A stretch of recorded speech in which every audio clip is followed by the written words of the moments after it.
are we? How old are these people in this book? Reid, are you 12? Are you 13? Double HE double hockey sticks? Like, what's happening? Why are you a character? You need to work on yourself before you have a wife, okay?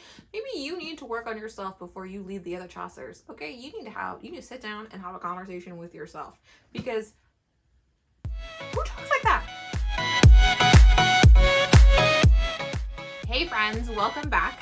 I know it's been a little bit. Things have gotten crazy. I literally just got a new job, so I have been out of my mind just trying to catch up with all things that I need to learn in that role. But I am here because I have to talk about this book. I just really have to talk about it. I feel bad because I feel like I keep getting people saying, this is a great book, read this book. Or people online are like, hey, you know it's a great book? This book. And then I read it and I'm like, why? Why? And so that's how I feel about this book. So I read Serpent and Dove, and you can see my little annotations there because I have questions. So I'm gonna try and make this a 5-minute review. I don't know. I have a lot of things to say. So we'll shoot for 5 minutes and see what happens. Okay. So this is Serpent and Dove, and it is by Shelby Mahurin. And I do want to preface this with, this is her first book. So good for her. She has done something right. She has done something that most people can't do. A lot of people love it. I'm not one of them. So let's just jump into this. Okay. So Serpent and Dove. Like I said, by Shelby. Overall, here's the synopsis. I'll pop it up here. Take a screenshot of it if you want. Because guess what? They don't write synopsis on the back of the books anymore. No, they don't. They just tell me what Mary at fanfiction.com has to say about this book. The premise is that a witch and a witch hunter, and pause for a minute. Are witches just really in right now? Is that just in? Is that like the new thing? We went from vampires and Twilight and wizards in Harry Potter to just witches, and that's what we're focusing on because cool. But this book, right? So I gave it 2.5 stars for a host of reasons. The number one reason is the writing.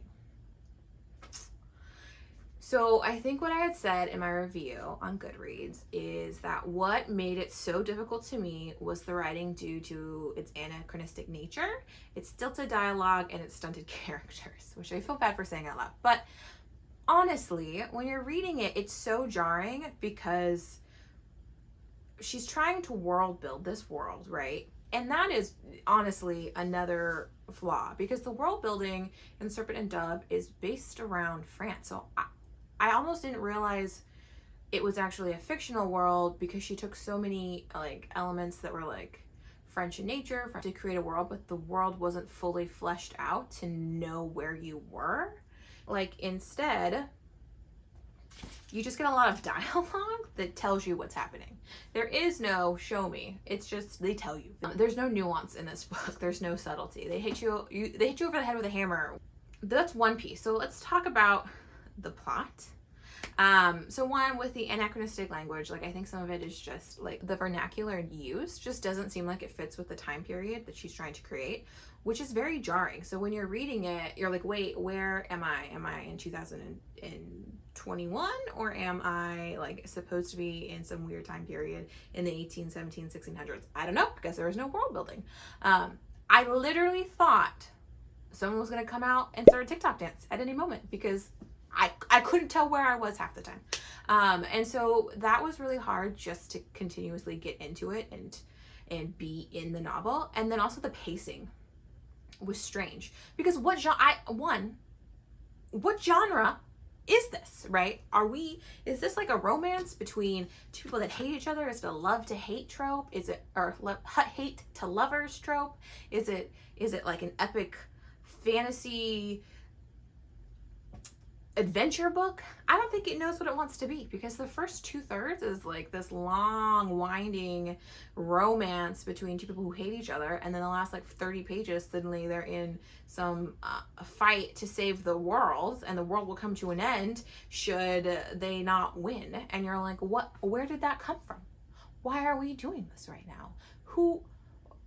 None of this was set up earlier in the book, and it's so quick. That last piece that should have been set up goes so quick. The other piece drags out, and it like really drags out for it to be like a sudden switch to suddenly they love each other. So the pacing was just off, and I just feel like it was. Honestly, we could have done without 100 pages of this, because some of it was just redundant language. So the plot of this is so interesting because everything is so convenient. Like how Reid and Lou meet. They end up on stage together. He's on top of her. She has a bruised face because she was in a fight the night before, and the curtains go up in this theater, and you know, it looks inappropriate. It looks bad. And so to stop people from speculating and stop Reid, the lead Chaucer, from getting in trouble, they're like, obviously he has to marry her because that explains everything. Because that explains beating your wife. Okay. And like the crowd's going to be okay with the scenario they saw as long as they're married. Like, I don't really understand. And instead of just being like, she's a thief, she stole something and I'm taking her in, we're literally just going to be like, let's make up this whole story so that they can get married, because then we can start the enemies to lovers trope. Like, things just happen. They just happen with no setup or rhyme or reason. Things that seem like they would be completely improbable or could never happen. And it's fantasy, and I'm all about things. Like, I'm all about dragons and people who can fly and shoot lasers out of their eyes. I don't know, like, that's cool. Like, obviously, I don't think that could happen in real life. But even in the sense of the book, I don't understand how these things would happen. Like, they set things up as like, this is so impossible, this could never happen, but then they easily overcome whatever it is without like breaking a sweat. Like, it's so it's so convenient that it makes it laughable. And I have notes here too, so if you see me looking down, that's what it is. Like, and they introduce characters right as a way to further the plot, which is fine. But like, they have no backstory. Like there's a character in here named Beau, and you see him mentioned once in the beginning, once in the middle, and then you just never hear about him again. And then suddenly he's at this most crucial part of the book, and then he serves as a crucial element to something that happens. So he obviously has to be there, but we have never seen or heard from him before, right? So he's like literally just there. And we're like, okay, so Beau, who are you? Nobody knows. Like, around and around we go. Here's Beau. And it's so weird. It's just so strange. And everything seems so contrived. And just honestly forced together that there's just no flow to it. The only purpose he serves is so that she can further her story, because she hasn't set up anything else to really push the narrative along, and thus hasn't fleshed out her characters. So it made it really hard for me to get into. And then the other things are just like assumed. Like, the characters just assume things for no reason. So in one instance, Reid, who's one of the main characters, has a conversation with Madame LaBelle, and he's just like, you want to buy my wife as a prostitute? Bro, 0 to 100. Where did that even come from? Yes, Madame LaBelle runs a brothel, but like, there was no indication in that encounter that that's why she wanted to talk to Lou. You're just gonna, and everyone's like, yes, that's exactly why she's here. Why? It doesn't even make sense logically why you would jump to that conclusion out of nowhere, but okay. And then there are just these plot points that are never resolved. So in the very beginning, Lou is out to get this ring, and using this ring, like, if you put it in your teeth, you become invisible. And if you wear it, like, people can't really find you. And then we just really never hear about it again. I guess passively she wears it, so the person that's looking for her can't really find her. But she never uses it in any other capacity. She always forgets that she has it. And yet the whole add up to how she ended up where she was and how she met Reid is because she tried to get this ring. So those are just some of the plot holes and issues with the writing that I had. Okay, and so this leads me to my next point with it, which is the Chasseurs, I believe that's how you say it, and Reid.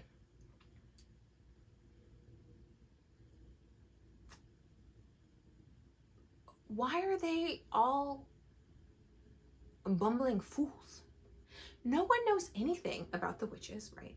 I mean, the Chasseurs are the group, the witch hunters, whose sole purpose in life is to find witches and burn them at the stake. That's their one goal in life.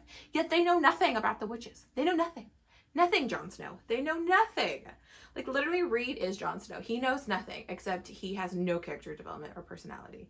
And they, like, literally can't catch a witch to save their lives. There are multiple instances where, like, the witches attack them or are one-offs, and they literally lose, like, every time, except for, like, maybe once. So, like, they're literally the worst at their jobs. I don't understand why people are scared of them or why they're in control, because, like, honestly, they're so dumb. And that leads me to Reid. As exciting as Dale Wonderbread, he has no personality, and the thing that makes this book so strange is that it's told from dual perspectives. Like, half the time I'm like, oh, is this Reid's perspective? Yes, because nothing is happening. He has no personality. He has no motivators. He is literally, like, the only thing that he has is what he believes is true north, and that's all he cares about, and he just repeats himself over and over and over again. Honestly, he's redundant, daft, and boring. I don't understand I don't see any of his redeeming qualities. He consistently says how much he hates witches and he can't really see the other perspective, which I understand, right? That's a good talking point. That's a good theme. How can we see other people's perspectives? Love that. But that's never really explored, because then he just switches to the other side at the end. Like, I just don't understand his purpose. And on the topic of him being daft and just dumb, there is a scene, can we talk about it, where this man says,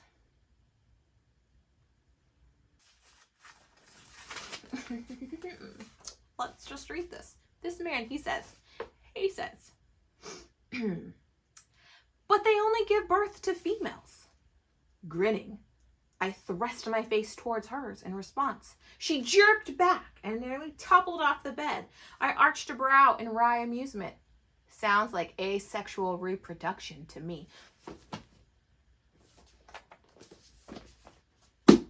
Sir, do you know what asexual reproduction even means? Do you even know? So at first, hear me out. I was like, oh, the author is using this to show us how dumb the Chasseurs are. They know nothing, right? They don't even know basic biology or how reproduction works. Like, love the point that she made. We're going to make a fool of him now because clearly he has no idea, right? I fully expect Lou to tell him what asexual reproduction means.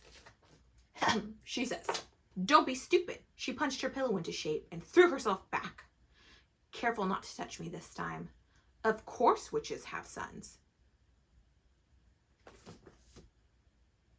Her response to that is to say, well, of course they're not asexual. It's not asexual reproduction because witches can have sons.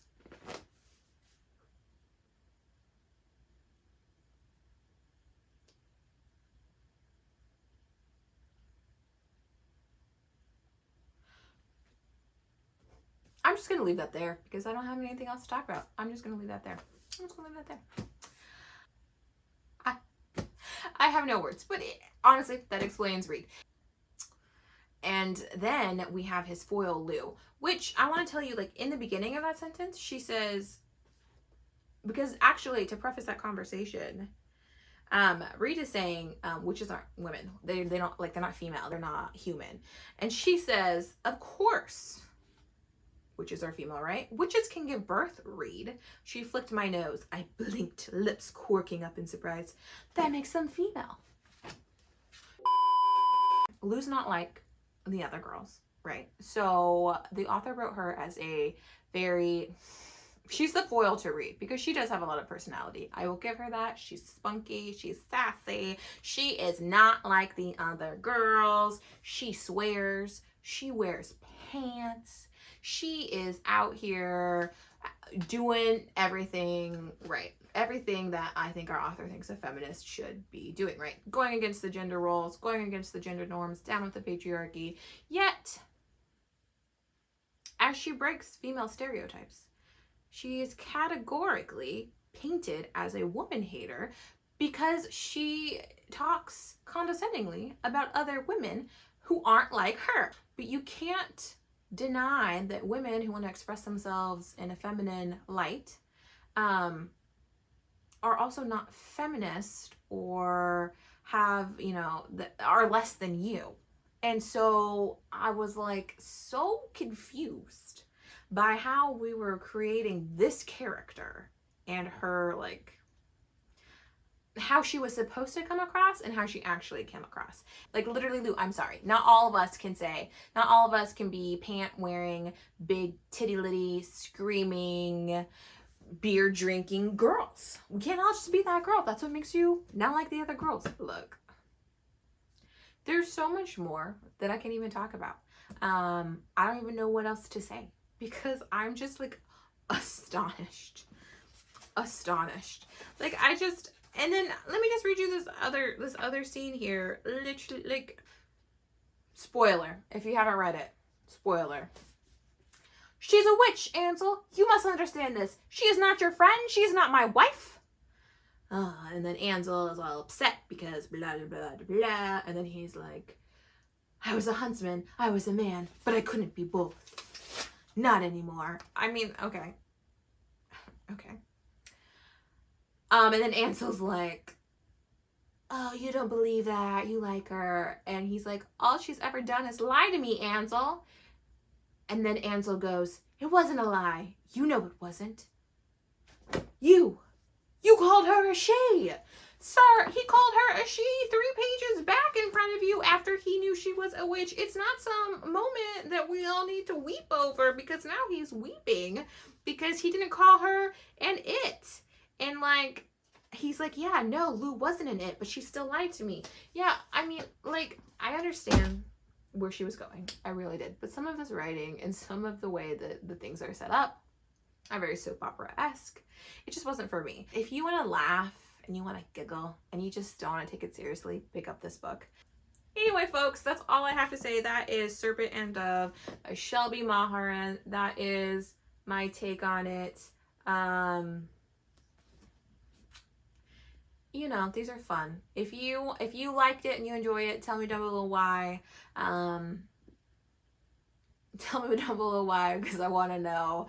Maybe you can change my mind. But I will see you in the next one. Don't forget to subscribe if you like what you see, and leave a comment below should you have anything that you want me to see, react to, read. I am here. I will talk to